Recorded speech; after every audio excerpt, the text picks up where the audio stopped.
이 영화 벤허로 우리에게 작품이 알려진 내용이 있습니다. 이 벤허의 관전 포인트는 그 벤허와 메살라 이 두 전차의 경주에 그 핵심이 있습니다. 총 9팀이 출전을 하는데 최종적으로는 벤허가 1등을 합니다. 그런데 그 벤허를 철저하게 이 방해하려고 하는 그 메살라는 초반에 선두를 유지했으나 결국은 중간에 이 전차도 부서지고 실격되고 맙니다.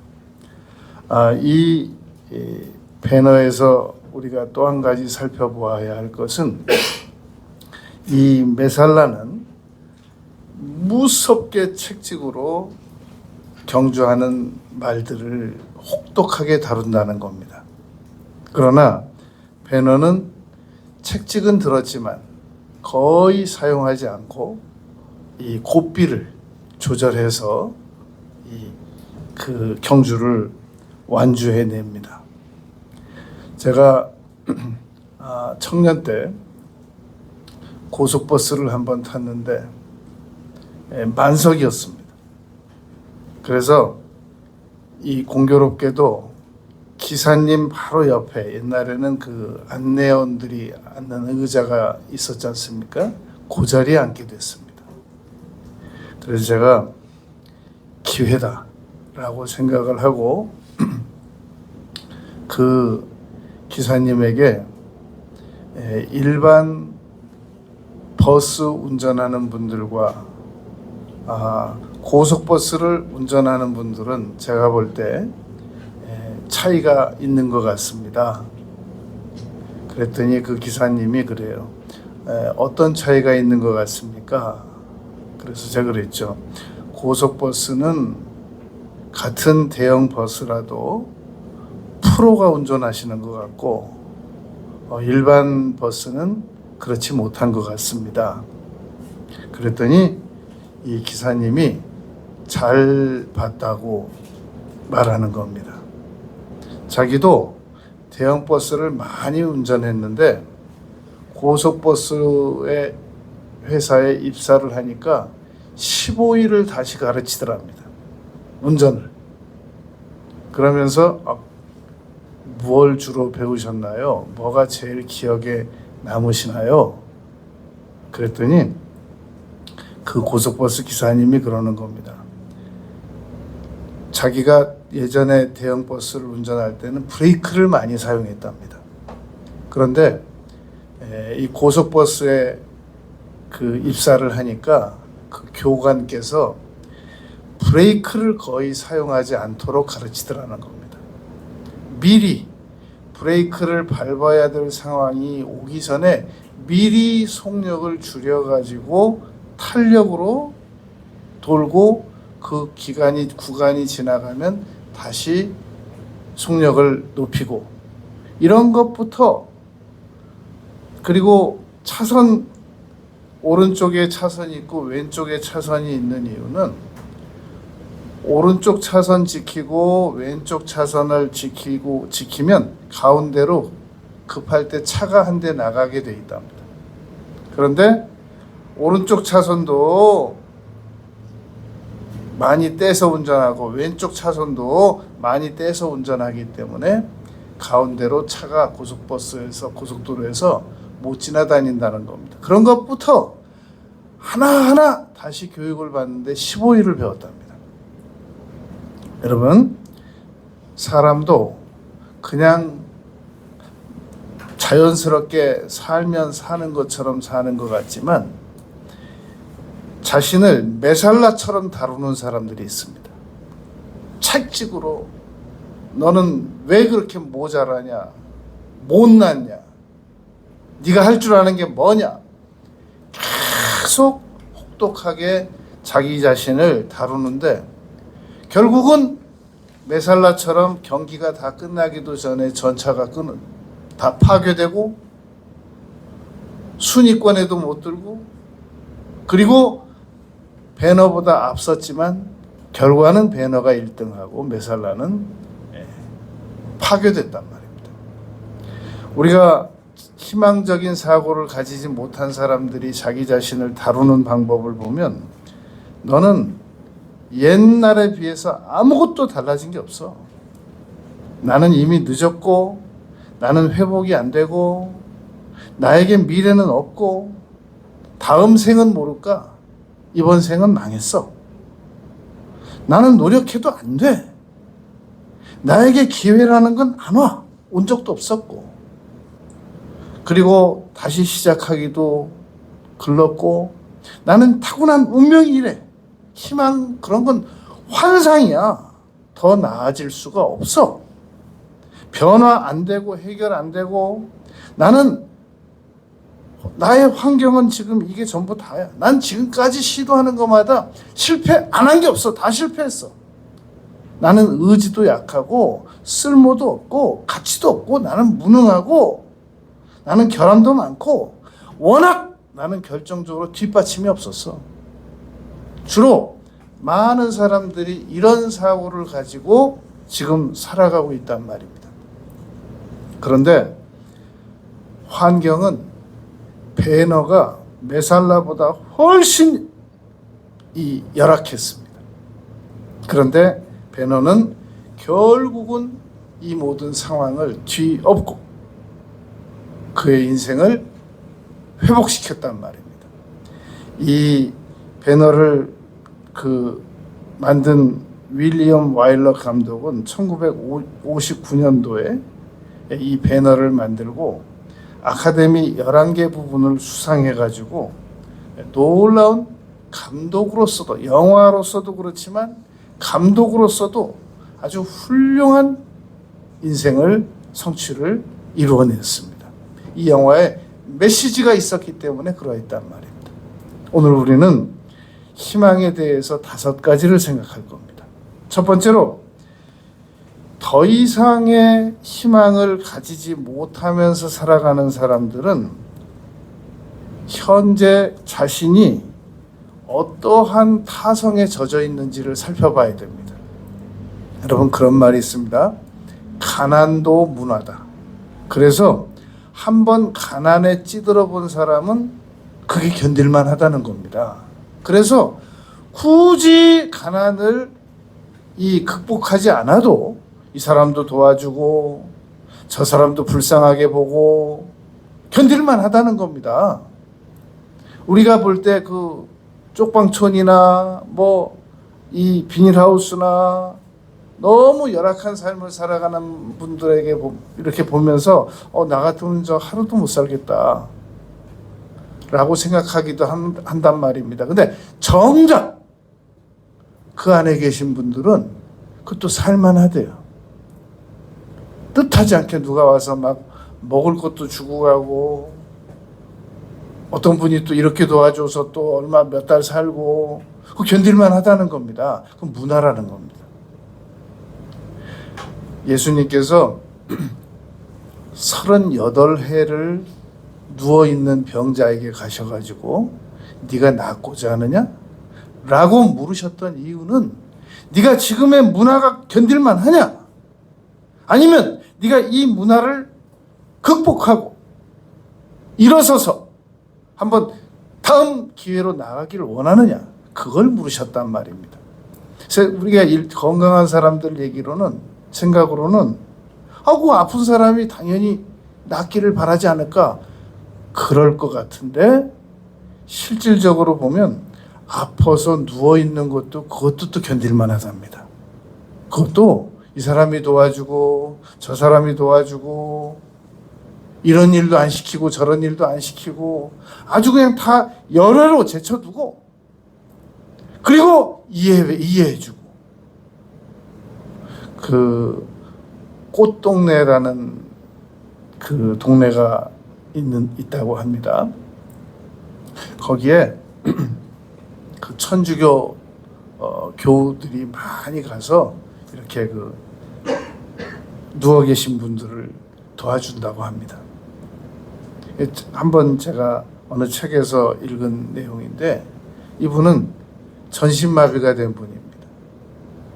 그러니까 그 꽃동네에 계시다가 이렇게 사람들이 도와주러 오면 그분이 몸을 씻겨준다는 거죠. 그런데 그렇게 누워가지고 자기 몸 씻기는 사람한테 강력한 화를 내더라는 거죠. 뭐라고 화를 내냐면 나 같은 사람이 없으면 당신이 어디 가서 봉사할 거야. 그러더라는 겁니다. 그러니까 그분은 자신이 온몸을 움직이지 못하면서도 그 봉사하는 사람들이 자기 같은 사람 없으면 봉사 자리 없을 것까지 걱정해 주는 겁니다. 문화에 젖어버린 겁니다. 여러분, 혹시 내가 지금 더 나은 희망을 향해서 찾지 않고 노력하지 않고 나가지 않는 이유가 지금 내 현재 상황이 그런 대로 견딜만 하기 때문에 희망을 찾아나가지 않는 것은 아닌가 잘 생각해 볼 필요가 있습니다. 악성 베토벤은 32살 때 유언을 썼습니다. 그 유명한 하일리겐슈타트 유서입니다. 내용이 이러합니다. 나는 지난 6년 동안 내 몸이 나아질 거라고 계속 희망 속에 살았다. 그런데 지난 6년이 지나온 이후 이제 드디어 나는 귀가 들리지 않는다. 음악가에게 작곡가에게 이 귀가 들리지 않는다는 것은 치명적이고 나는 이제 더 이상 인생을 살 필요가 없다. 절망적인 상황에 도달했던 겁니다. 그러나 여러분, 베토벤이 영웅교향곡, 운명교향곡, 전원교향곡, 그리고 완전히 귀가 더 이상 들리지 않은 상황에서 합창교향곡 4곡을 더 만들어냈다는 겁니다. 그러니까 우리가 절망하기에는 너무너무 이른데 너무나도 많은 사람들이 충분히 희망이 있는데도 미리 절망해서 희망으로 나아가지 않는 경우가 너무 많다는 겁니다. 여러분, 성경에서 나아만은 나라를 구한 사람입니다. 그런데 그 나아만에게 강적이 나타났는데 그게 바로 문둥병이었습니다. 나병이었단 말입니다. 악성 베토벤 같은 사람은 없습니다. 지금까지 역사적으로. 그런데 강적이 나타났는데 귀가 머는 겁니다. 이렇게 사람은 반드시 놀라운 재능을 가지고 태어났는데 너무너무 강력한 장애물이 나타난단 말입니다. 그럴 때 그 장애물과 함께 타성에 젖어가지고 그냥 자신의 모든 재능 다 묻어버리고 포기해버리고 자기 인생을 포기하는 사람이 있단 말입니다.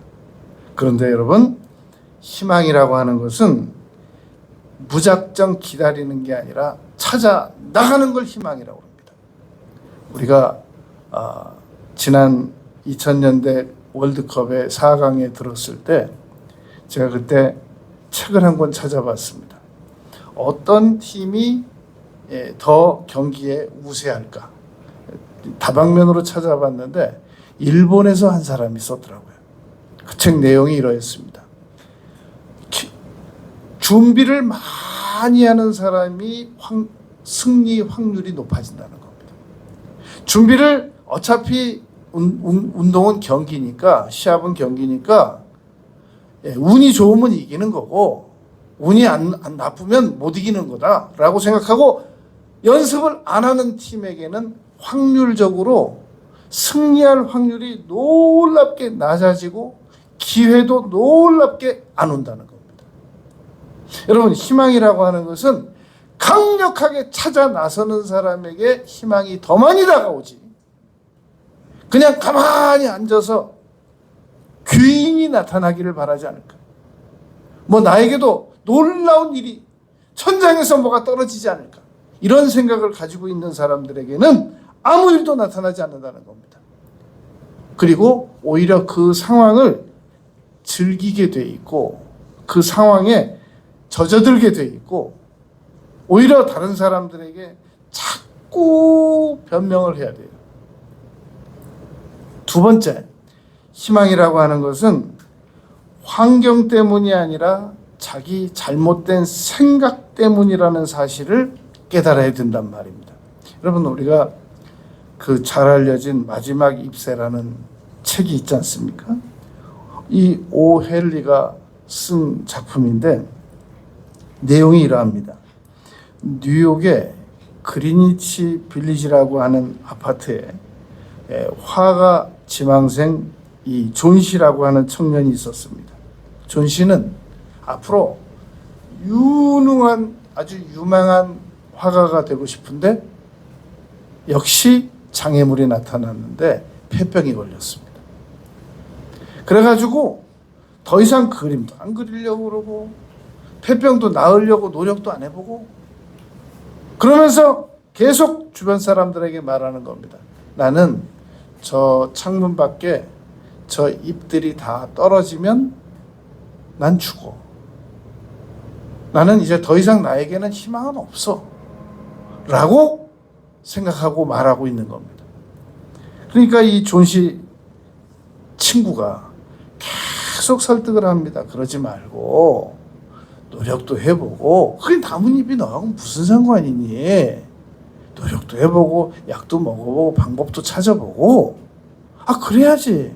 그렇게 너 이렇게 무기력하게 누워있으면 어떡하냐. 설득이 안 돼요. 백약이 무효입니다. 존 씨 친구가 생각하다 못해가지고 아파트 1층에 가 있는 역시 그분도 이 화가 출신인데 이제 인생을 거의 다 사신 분입니다.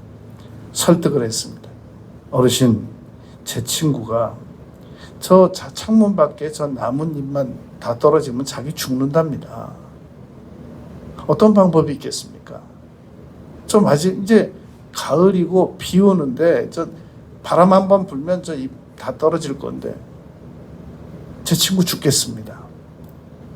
이 노인께서 그 존 씨 청년 창문 밖에 나뭇잎을 그립니다. 정교하게. 바람이 많이 분 날 아침에 눈을 떠봤더니 이제 내가 죽는 날이구나 하고 눈을 떠봤더니 잎이 있는 거예요. 존 씨가 이럴 수가 있나. 그러고 다시 그렇다면 내가 다시 한번 살아봐야 되지 않겠냐.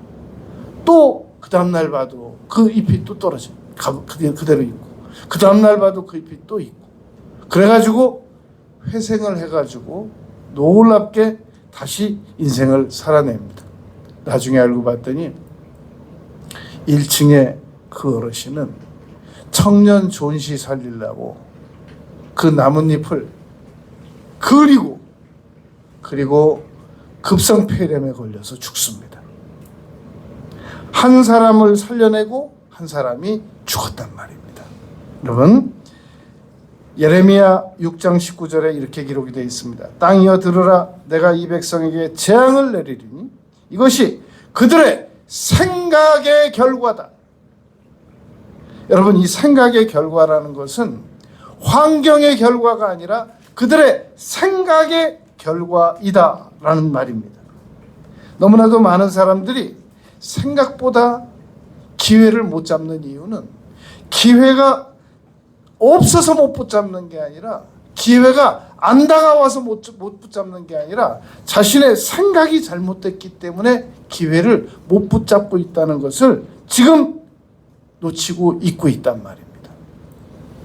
고린도후서 5장 15절 말씀에 보면 그가 모든 사람을 대신하여 죽으심은 살아있는 자들로 하여금 다시는 그들 자신을 위하여 살지 않고 오직 그들을 대신하여 죽었다가 다시 살아나신 이를 위하여 살게 하려 함이라 라고 말씀했습니다. 여러분, 우리는 이 희망을 환경에서 찾으려고 하고 내 생각에서 찾지 않으려고 하는데 반대입니다. 환경은 여러분 이미 이 세상 시작할 때 형이 동생을 쳐 죽였어요. 거기서 여러분 무슨 희망을 찾겠습니까? 이미 2000년 전에 제자가 스승 팔아서 십자가에 달려 죽게 만들었습니다. 거기서 무슨 희망이 나오겠다고 세상을 바라보냔 말입니다. 환경에서 희망을 찾으려고 하면 안 되고 생각으로 희망을 붙들어서 환경을 개척해 나가야 된단 말입니다.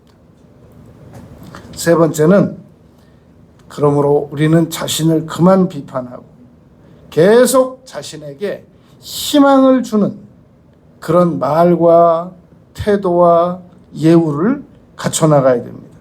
2차 세계대전 당시 때 영국의 무인기가 이미 그때 무인기가 계속 독일에서 영국으로 무인기를 보내가지고 폭발시켜서 영국 다 망하게 생겼을 때입니다. 기자들이 연일 계속해서 정부의 무능함을 영국 군의 무능함을 계속 기사로 다뤘습니다. 그러다가 한 기자가 동료 기자들에게 말했습니다. 우리 그동안 충분히 정부와 우리 이 군을 비판해 봤으니까 우리 당분간 위로하는 내용을 좀 기사로 다루면 어떻겠느냐. 아무리 비판해봐도 달라지는 게 없지 않느냐. 그러니까 이제 우리 위로의 기사, 격려의 기사를, 칭찬의 기사를 한번 써보는 게 어떻겠느냐. 한시적으로라도. 그랬습니다. 시도했습니다. 영국이 계속 힘을 내가지고 연합군들과 함께 다 승리를 거두고 오늘날 해가 지지 않는 나라로 계속 유지 중에 있단 말입니다. 여러분, 사람은 계속 자기 자신을 비난하고 너 이렇게 못났니? 너는 도대체 너 뭐 잘하는 거 있니? 어? 계속 혹독하게 자기 자신을 비난하면 더 잘할 것 같지만 그건 이미 망하라고 사약을 먹이는 거다. 다름이 없단 말입니다. 우리는 여러분, 우리 자신이 100번을 잘못했을 때라도 계속 위로하고 격려해야 됩니다. 예수님께서 수가성 우물가 여인을 찾아가셨습니다. 물 좀 달라고 여인에게 라고 말씀하셨단 말입니다. 그랬더니 이 여인이 보니까 유대인이거든요. 유대인하고 사마리아인들하고는 아주 상종도 안 하는 그런 관계란 말입니다. 좋게 줄 리가 없었습니다. 아니, 왜 당신은 유대인으로서 나 같은 여인에게 물 달라고 그럽니까? 예수님께서 아니, 지금 자기도 목말라서 여인에게 물 달라고 그러놓고 네가 누군 줄 알았으면 내가 너에게 생수를 주었을 것이라 이렇게 말씀하셨단 말입니다. 아무 희망이 없는, 희망이 보이지 않는 그분께서 내가 누군 줄 알았더라면 네가 나 물 당연히 주고 내가 너에게 물을 주게 할 수 있도록 허락했을 것이다. 그런 물을 내게 주사 여기 물 기르러 오지 않게 하소서. 그랬더니 예수님께서 너 남편 데려와라. 너 남편 5명이잖아. 남편 데려와라. 라고 말한단 말입니다. 여러분, 그 절망적인 여인에게 벌써 아무 말 안 해도 너 남편 5이지 그러면 그 사람은 끝난 거예요. 더 이상 아무 설명이 필요가 없는 거예요. 너는 그냥 그렇게 살다 죽어 라는 말과 사형 선고와 같단 말입니다. 그런데 여러분, 그 여인이 물동이를 버려두고 전도하러 가잖아요. 그리고 거기서 요한복음 4장이 전도해내는 놀라운 일에 쓰임을 받게 된단 말입니다. 여러분, 어떻게 희망이 전혀 없는 여인을 거기서 무슨 돈을 준 것도 아니고 상품을 준 것도 아니고 물건을 준 것도 아니고 오로지 말로만 그렇게 행동을 바꿔낼 수가 있겠냔 말입니다. 희망이라고 하는 것은 얼마든지 사람을 움직이게 할 수 있는 그러한 위력이 있습니다. 세상에 적응시켜 나감으로 말미암아 희망을 우리가 찾아내는 거지, 세상을 등지고 도망가고 그래가지고 여러분 우리는 희망 없습니다. 숨고 그래가지고는 희망이 발견되지 않는단 말입니다. 이 톨스토이가 사람은 희망에 속는 것보다 절망에 더 많이 속는다, 그런 말을 한 적이 있습니다. 사람은 희망이라고 하는 것은 앞으로도 남은 생애 동안 얼마든지 잡아나갈 수 있는 건데 이걸 못 믿고 절망의 말은 철저하게 믿습니다. 그리고 맞아, 나는 이제 끝나는 거야 라고 생각하고 살아간단 말입니다. 여러분, 2002년 BBC 방송국에서 영국에서 가장 위대한 사람이라고 하는 설문조사를 했습니다. 당연히 많은 사람들이 셰익스피어 정도는 돼야 이 영국의 위대한 인물 1위가 될 것이다, 그렇게 예측하고 있었습니다. 결과는 처칠이 나왔습니다. 이어서 처칠 고등학교 때 생활 기록부가 공개됐단 말입니다. 품행이 나쁘고 믿을 수 없는 아이, 희망이 전혀 없고 다른 아이들과 싸움질만 하는 문제 아이. 이게 여러분 처칠의 생활 기록부였습니다. 그런 처칠이 2002년 영국이 가장 존경하는 위대한 인물이 됐단 말입니다. 미국에서 링컨이 가장 위대한 대통령이라고 뽑혔다면 영국에서는 문제아 처칠이 뽑혔다는 겁니다. 여러분, 우리는 희망을 걸어야 됩니다. 남은 생애 동안 강력한 희망을 붙들고 살아가야 됩니다. 네 번째, 자기 자신 스스로를 어떠한 사람이 되기를 이상적으로 정하고 살아가느냐 하는 겁니다. 여러분, 우리가 나다니엘 호손 이거 큰 바위 얼굴 이거 학교 다닐 때 다 배운 거잖아요. 이거 19세기 미국 작가가 쓴 내용이란 말입니다. 어느 마을에 큰 바위 얼굴을 닮은 인물이 언젠가는 찾아올 것이다 라고 생각을 한 소년 어니스트가 계속 기다렸습니다. 끝내 큰 바위 얼굴 닮은 사람 안 나타났단 말입니다. 그런데 큰 바위 얼굴을 계속 바라보던 소년 어니스트가 큰 바위 얼굴처럼 변해버렸다는 겁니다. 우리가 여러분 남은 생애 동안 강력한 희망을 바라보면서 그 희망을 위해서 계속 노력을 하다 보면 내가 그렇게 변하든지 그 환경이 나에게 다가오든지 양단간의 결정이 납니다. 에베소서 3장 15절에는 바울 사도께서 이렇게 말씀하셨습니다. 아버지 앞에 무릎을 꿇고 비노니. 원래 이 구약 성경에도 보면 솔로몬도 무릎 꿇고 기도했고 예수님도 무릎 꿇고 기도했고 바울도 백사장에서 무릎 꿇고 기도했고 무릎 꿇고 기도하지 않은 사람이 없거든요.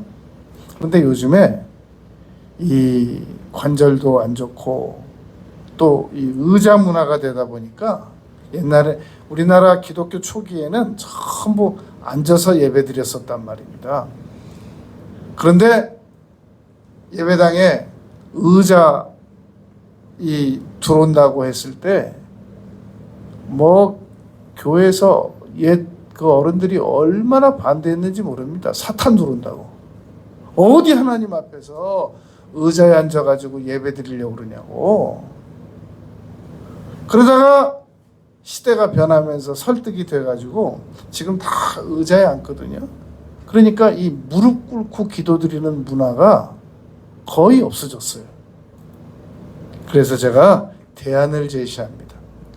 도저히 무릎이 안 꿇어지고 신체적으로 안 되는 분들은 그러면 방법이 있는데 마음으로라도 무릎을 꿇으세요. 기도 시간에. 하나님, 제가 관절이 좀 무릎 관절이 안 좋습니다. 대단히 죄송합니다. 제가 어쩔 수 없이 이 의자에 앉아서 기도드립니다. 대신에 제가 마음으로 무릎을 꿇겠습니다. 그리고 기도드리는 방법이 있단 말입니다. 그리고 이 15절에서 무릎 꿇고 빈다고 그러고 20절에서 에베소서 3장 20절에서 생각하는 모든 것에 넘치게 행하신다라고 기록되어 있단 말이야. 생각하는 모든 것에 더 넘치도록 능히 하실 이에게라고 말씀하셨습니다. 여러분, 우리가 어떤 생각을 가지고 희망의 사고를 붙들어야 하느냐면 말입니다. 그냥 성취는 곧 희망이다, 이렇게만 판별식을 정하지 마시고, 성취는 성취인데 행복할 성취가 나의 희망이다, 이렇게 붙잡아야 됩니다. 너무나도 많은 분들이 자신이 평생 이루기를 원하는 목표는 이루었는데 그 목표가 이루어진 다음에 자살하는 사람도 있습니다. 뭐야? 이건 뭐야? 이게 내가 원하던 거야? 이거 뭐야? 내가 원하던 돈이 지금 이거 우리 가족을 다 풍비박산 낸 거야? 너무나도 많은 사람들이 자기가 원하는 것만 이루면 그것이 성취와 행복일 줄로 알았었는데, 그것이 정작 이루어지고 나서 그것이 오히려 자신에게 재앙이라는 사실을 뒤늦게 깨닫는 사람들이 많습니다.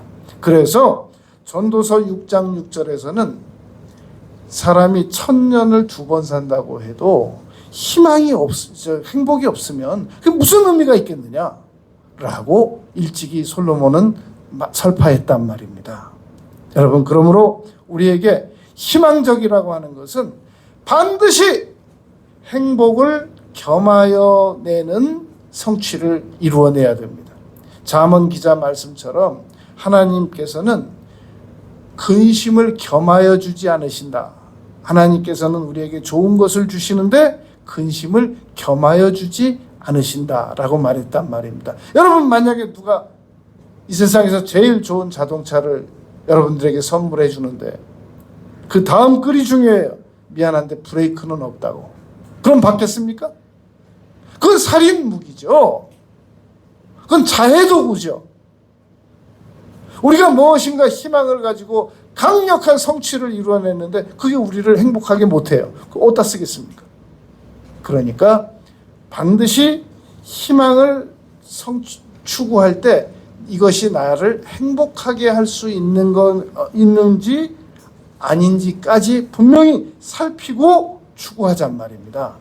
그러므로 우리의 희망은 네 번째로 우리가 꼭 준수해야 될 것이 나를 어떤 사람으로 만들기를 원하느냐 말입니다. 내가 미래에 어떤 사람이 되었으면 좋겠습니까? 그냥 무조건 돈만 많았으면 좋겠습니까?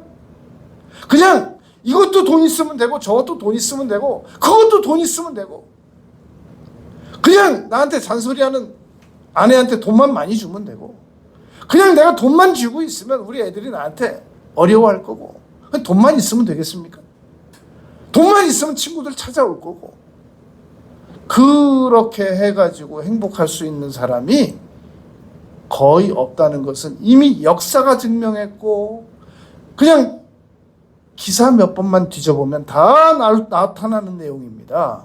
그런데도 정작 내가 어떤 사람이 돼야 되는 그 이상형은 없고 또 돈은 여러분 꼭 필요합니다. 돈 없으면 차 기름도 못 넣고 돈 없으면 집에 보일러도 못 돌아가게 하고 돈 없으면 반찬도 못 사 먹고 밥도 못 사 먹고 돈 없으면 아이들 핸드폰비도 못 내고 옷도 못 사주고 돈 없으면 살아갈 수가 없습니다.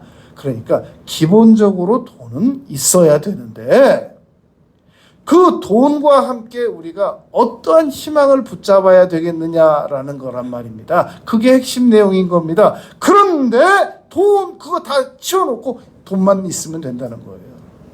그래가지고 사람들 만나서 얘기하면 거의 5분에서 10분에서 기본적으로 대화하고 그 다음부터는 다 돈 얘기해요. 그냥 라면 먹으면서도 돈 얘기, 초밥 먹으면서도 돈 얘기. 그리고 거기서 돈이 나오는 것도 아니에요. 그리고 희망 얘기는 안 해요. 누가 어디다 얼마 투자해서 어떻게 돈을 벌었다. 그러니까 속죠. 돈은 기본적으로 벌어나가야 됩니다. 그러나 우리에게는 강력한 희망이 있어야 된단 말입니다. 끝으로 남은 생애 동안 오직 희망을 강력하게 붙잡아야 됩니다. 여러분, 아침에 일어나가지고 어디 지출해야 되고 뭐 지출해야 되고 여기도 돈 갚아야 되고 저기도 갚아야 되는데 어떡하지?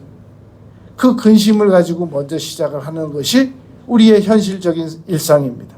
그러나 아침에 눈 뜨자마자 희망을 붙들으면, 그러면 그 희망을 이루기 위해서 몸을 움직이게 되고, 그 몸을 움직이다 보면 거기서 수입이 발생이 되고, 그 수입을 가지면 지출할 걸 지출할 수 있게 된단 말입니다. 근데 아침에 눈 뜨자마자 지출할 것만 먼저 보게 되면 거기에 희망은 사라져버리고 원망과 불평과 짜증이 나게 되고, 돈 필요하지만 돈을 즐겁게 벌 수 있는 방법이 있는데 그게 여러분 희망이라는 겁니다. 우리가 성경에서 우리 만약에 모든 이적을 다 제해버린다고 하면 그럼 성경은 뭘 믿겠습니까? 성경에서 창세기부터 이적을 다 제해요. 이건 뭐 말로 빛이 있으라 말이 돼 이게? 제하고 무슨 뭐 바다가 갈라진다? 말이 돼? 제하고 태양을 정지시킨다. 말도 안 되는 소리. 제하고 반석에서 물이 나와? 있을 수도 없는 얘기지. 제하고 사막에서 200만 명이 살아남아? 말도 안 돼. 출애굽기 다 찢어버리고 죽은 나인성 과부의 아들이 살아나고 말도 안 되는 찍고 회당장 야이로의 딸 말도 안 돼. 찍고. 그러면 여러분 성경 앞껍질하고 뒷껍질밖에 안 남아요. 뭘 보겠다는 거예요 성경에. 모든 이적을 다 뜯어내면 희망을 가지고 창세기 1장부터 계시록 끝장까지를 믿어야 됩니다. 여러분 그런 말이 있습니다. 당신의 의심을 의심하라. 왜 이렇게 의심이 많냐? 그 의심을 의심해라. 그 의심이 옳으냐? 옳지 않은 그 의심을 의심해라. 그리고 올바른 의심을 해나가면 우리는 여러분 희망을 붙들고 살아나갈 수가 있단 말입니다. 제가 지난 주간에 노벨 수상자, 노벨 문학상 수상자 26편을 합본한 책을 봤습니다. 이 26편의 공통적인 내용이 뭔가? 희망이었습니다. 노벨상을 괜히 받는 게 아니라, 노벨상을 괜히 주는 게 아니라, 노벨상이 어떻게 스토리가 전개되더라도 마지막은 희망이었더란 말입니다. 여러분, 희망이 있어야 됩니다. 우리가 뭘 해도 집안에 어떤 어려움이 있어도 끝은 희망으로 끝을 맺어야 됩니다. 우리가 어떤 어려움이, 질병이 와도 끝은 희망으로 붙잡아야 됩니다. 현재 어떤 어려움이 있어도 희망으로 끝을 잡아야 된단 말입니다. 오늘 본문 말씀 보면 예레미야 29장 11절에 보면 여호와의 말씀이니라 너희를 향한 나의 생각을 아나니 평안이요 재앙이 아니니라. 너희에게 내가 미래에 희망을 주려는 것이니라. 여러분 6.25 전쟁 때 종군 기자 마가렛 히긴스가 실제 우리 한국에 와서 추위에 떨면서 나무 뒤에 길에 있는 우리나라 병사도 아니에요. 미군 병사에게 물었습니다. 종군 기자의 질문이었고 이것은 기사화된 내용입니다. 이렇게 물었습니다. 당신에게 만약에 하나님께서 당신에게 지금 무엇을 주기를 원하느냐라고 묻는다면 당신은 무엇이라고 대답하겠습니까? 그 병사가 그 종군 기자 쳐다보지도 않고 그 나무 껍질 쳐다보면서 울면서 말했습니다. 내일이 나에게 다가올 것이라고 보장해 주셨으면 좋겠습니다. 여러분 바꿔보면 희망입니다. 나에게 내일이 다가올 수 있다. 내가 여기서 살아나가서 나에게 희망의 내일이 다가올 수 있다 라고 믿으면 그것이 그 사람에게 더없이 큰 선물이 될 수 있겠다는 얘기였습니다. 여러분 오늘 본문 말씀이 그 말씀입니다. 내가 너희에게 희망을 주는 것이다. 미래에 내가 너희에게 희망을 줄 것이다. 희망은 여러분 성경 말씀 안에 있겠습니까? 일반 백과사전 안에 있겠습니까? 이사야서 55장 7절에 이렇게 말씀 기록되어 있습니다. 악인과 불의한 자는 그 생각을 버리고 여호와께로 돌아오라. 생각에 우리 생각 속에 여러분 독초가 들어 있습니다. 부정적인 사고, 두려움의 사고, 우리 생각 안에 독초가 들어 있단 말입니다. 그거 제거시키고 그 생각 버리고 그리고 여호와께로 돌아오면 하나님께서 내가 너희에게 미래와 희망을 주는 것이니라 라고 말씀했단 말입니다. 하나님은 여러분 어느 부모가 어느 자녀에게 너는 사람 되긴 틀렸다. 어느 부모가 그러겠습니까? 특별히 전능하신 하나님께서는 우리가 아무리 절망적이라도 다가가면 희망을 주십니다. 유튜브에 이런 내용이 하나 있었습니다. 이 사람 그 IS로 끌려간 사람이었어요. 그런데 어느 날 방에 예수님이 찾아오셨더랍니다. 제가 유의 깊게 그 내용을 잘 들었습니다. 이 사람이 막 울면서 맞아. 예수님은 IS 대원에게도 찾아가시고도 남으실 분이시지. 그걸 잘 들었어요. 이 사람 계속 울면서 그래요. 예수님께서 오셔서 자기 어깨에 손을 얹으시고 제일 먼저 하신 말씀이 있으시대요. 내가 너를 사랑한다. 여러분, 그리고 희망적인 말씀을 주시더래요. 여러분, 우리의 환경이 어떤 환경에 지금 처해져 있더라도 더 이상 환경 바라보지 마시고 사람이 무엇으로 말하든 나는 이제 눈 떠도 희망을 붙들 거고 눈 감아도 희망을 붙들 거고 어려워도 희망을 붙들 거고 나는 어떤 난관이 다가와도 강력한 희망을 붙들고 살아갈 것이다. 그렇게 살아나가는 우리 모두가 되시길 바라겠습니다. 아버지 하나님, 저희들이 남은 생에 철저하게 희망적인 사고를 가지고 살아나가도록 하겠습니다. 예수님 이름으로 기도드렸습니다. 아멘.